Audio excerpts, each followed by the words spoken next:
di cat-cat tertentu, kategori tertentu yang diinginkan oleh para korban dengan fee 500.000 per tiket.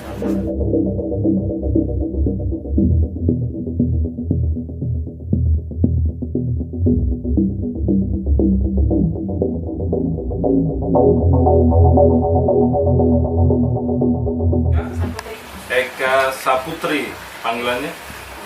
Eka. 19 orang.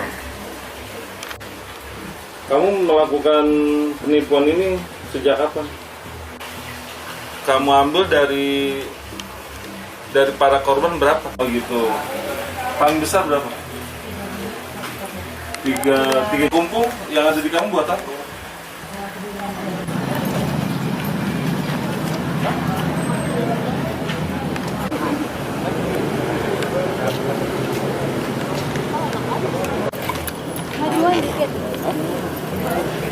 Maju dikit, maju.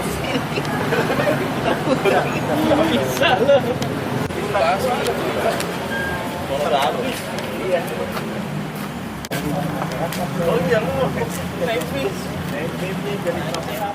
Pelaku ES alias E itu melalui media sosial meyakinkan para korban bahwa mampu menyediakan tiket atau sebagai just tip dari tiket konser Korea NCT Dream yang dilaksanakan pada bulan Maret.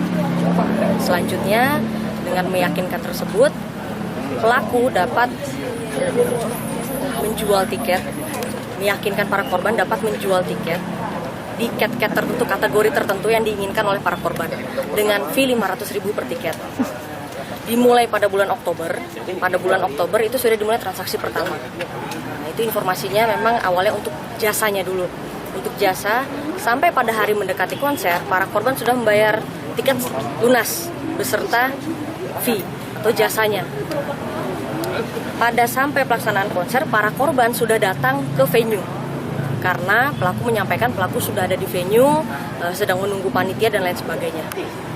Ternyata sampai konser berlangsung pun yang selama 2 hari, tiket tidak kunjung ada. Dari situ para korban membuat laporan di Polsek.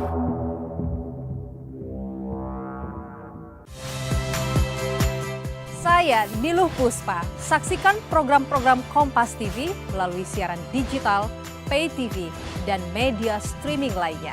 Kompas TV, independen, terpercaya.